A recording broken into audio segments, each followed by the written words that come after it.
ಜಿಲ್ಲೆಯ ಭೂಮಿ ಮತ್ತು ವಸತಿ ಹಕ್ಕು ವಂಚಿತರ ಪರವಾಗಿ ನಡೆಯುತ್ತಿರುವ ಅನಿರ್ದಿಷ್ಟಾವಧಿ ಧರಣಿ 4ನೇ ದಿನಕ್ಕೆ ಕಾಲಿಟ್ಟಿದ್ದು, ಈ ಅಹೋರಾತ್ರಿ ಧರಣಿಗೆ ಎಸ್ಆರ್ ಹಿರೇಮಠ್ ಅವರು ಬೆಂಬಲ ಸೂಚಿಸಿದರು.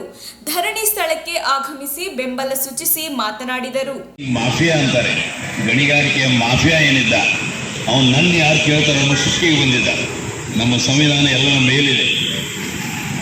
ಆ ಗಾಲಿ ಜನಾರ್ದನ್ ರೆಡ್ಡಿ, ಆ ಸಚಿವರುಗಳು, ಆ MLAಗಳು, 4 ಮಂದಿ IAS ಅಧಿಕಾರಿಗಳು, 4 ಮಂದಿ IFS ಅಂದರೆ ಫಾರೆಸ್ಟ್ ಸರ್ವಿಸ್ ಅವರು, ಪೂರಾ ಕ್ರಿಮಿನಲ್ ಗ್ಯಾಂಗ್ ಜೈಲಿಗೆ ಹೋಗಬೇಕಾಗಿ ಕರ್ತವ್ಯ ಚ್ಯುತಿಯನ್ನು ಎಂದೂ ಜವಾಬ್ದಾರಿಯುತ ಸಂವೇದನಶೀಲ ಜಿಲ್ಲಾಧಿಕಾರಿಗಳು ವಿಳಂಬ ಮಾಡಬಾರ್ದು.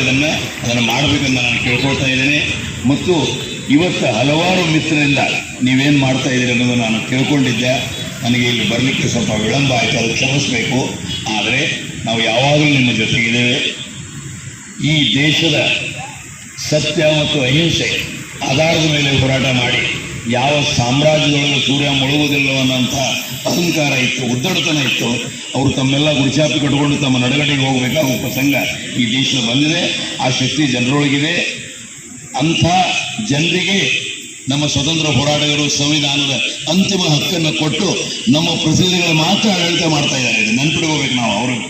ಸೊ ಅದಕ್ಕೆ ಮತ್ತೊಮ್ಮೆ ತಾವೇನು ನ್ಯಾಯಕ್ಕಾಗಿ, ನಿಮ್ಮ ಜೀವನ ಉಪಾಯಕ್ಕಾಗಿ ಅತಿ ಕಡಿಮೆ ಅವಶ್ಯಕತೆಗಳೇನಿವೆ ಅದರ ಸಲುವಾಗಿ ಏನು ಬಂದಿರಿ, ಮತ್ತು ಯಾವ ಮಹಾನುಭಾವರನ್ನ, ಮಹಾತ್ಮ ಗಾಂಧಿಯವರನ್ನ, ನಮ್ಮ ಸಂವಿಧಾನದ ಶಿಲ್ಪಿ ಅಂಬೇಡ್ಕರನ್ನ ತಾವು ಆದರ್ಶವಾಗಿ ಇಟ್ಟುಕೊಂಡು ಹೋರಾಟ ಮಾಡ್ತಾ ಇದ್ದೀರಿ. ಇದಕ್ಕೆ ಯಾವಾಗಲೂ ಯಶಸ್ಸು ನಿಮ್ಮದೇ ಇದೆ. ತಾಳ್ಮೆ ಇರಲಿ. ಯಾವುದೇ ದೃಷ್ಟಿಯಿಂದ ಯಾವುದೇ ಹಿಂಸೆ ಬೇಡ. ಯಾರಿಗೂ ನಾವು ನಮ್ಮ ಘನತೆ ಗೌರವವನ್ನು ಕಡಿಮೆ ಮಾಡಿಕೊಂಡು ಮಾತಾಡೋದು ಬೇಡ. ಆದರೆ ಅವ್ರು ಏನು ಮಾಡಬೇಕು ಅದನ್ನು ಮಾಡಲೇಬೇಕು. ಅದರ ಬಗ್ಗೆ ನಾವು ದೃಢ ಸಂಕಲ್ಪದಿಂದ ಹೋರಾಟ ಮಾಡೋಣ. ಅದಕ್ಕೆ ನಾನು 2 ಘೋಷಣೆಗಳನ್ನು ಹೇಳಿ ಇದನ್ನು ಮುಗಿಸ್ತೇನೆ.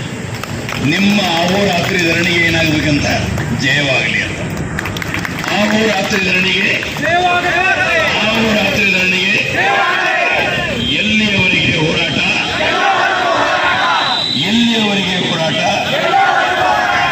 ಯಾತಕ್ಕಾಗಿ ಹೋರಾಟ. ಶಿಸ್ತು ಅಂತ ನಾ ಹೇಳ್ತೀನಿ, ಶಾಂತಿ ಅಂತ ನೀವು ಹೇಳು.